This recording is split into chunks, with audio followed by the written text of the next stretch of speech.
So make sure to subscribe here to Fino Boxing. Enjoy. With the press bet you guys did, obviously, for the Teofimo fight, would that complicate things? Not if Bob Arum's got a brain, but Bob Arum, Tyson Fury's, go back to my conversation before, Tyson Fury's the boss. Anthony Joshua's the boss. We work for them.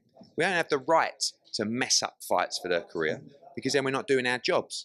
So my aim is to make the biggest fight in boxing, and that is Tyson Fury against Anthony Joshua. Let's get it on. Obviously, you guys bid, but what were your personal thoughts on Triller coming in? And I mean, they bid more than Matchroom and Top Rank put together. What were your thoughts on that very large bid? I think it's great for boxing. We were there 2 years ago. We were coming in, weren't we, being disruptive. And when you come in and you're disruptive and you don't have any brand presence, you have to overpay. You have to make some noise.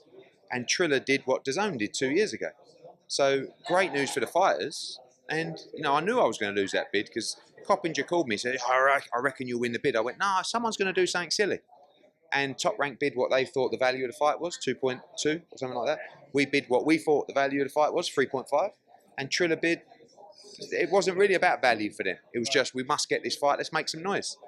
And great to have them in the marketplace. What does it say? I mean, I heard some comments earlier, but what does it say from your perspective of Bob's comments as far as Teofimo in that fight? This isn't the first time he's made comments like that. He's been very outspoken as far as Bud Crawford and what he feels he deserves to be paid. What are your thoughts on that? Because I know I think it's terrible PR for Top Rank, but he doesn't care. He's 89 or 90. He's just speaking his mind and the truth, or his opinion of the truth. And you have to respect that because I'd rather people are honest. But when you talk disrespectfully about your fighters, obviously that relationship's going to break down. And also, the game's changed. What Bob doesn't... If you said to Bob, you do realise that Teofimo Lopez and Terence Crawford are your bosses. What do you think Bob's response is going to be? Do you know what I mean? You're crazy. I know, right? So he thinks he's the boss. Right. He thinks the fighters work for him. And we come from a different era where I have no problem from an ego point of view to say I work for every one of these guys. It doesn't matter if it's Anthony Joshua or Sal Canelo Alvarez or Mark Castro in his second fight this weekend. He's my boss, right? So that's the mentality I have. I have a job to deliver for my bosses, and they're all my bosses. I work for them, and it's only people with massive ego who will come from a different era who say, no. Well, so next time you guys interview Bob, I want you to get him to say those words. Teofimo Lopez is my boss. I dare you. What do you make of Teofimo saying that his feelings were hurt when he heard this? Teofimo took a fight against one of the pound-for-pound greats for the undisputed or semi-undisputed world championship, right? He got paid average money for that fight.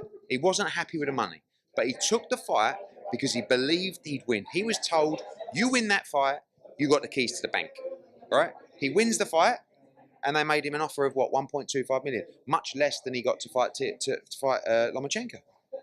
So, but that's okay, because that's Bob's perception of the value of that fight. And Bob has a right to give his thoughts on the value of that fight.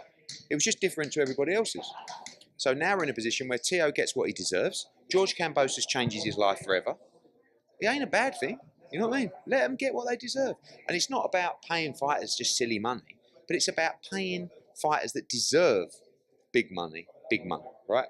We are just people who are lucky enough to watch and run a business. They are the guys, they are the talent, they are the ones going in there, they're risking their health, they're risking their lives to entertain us.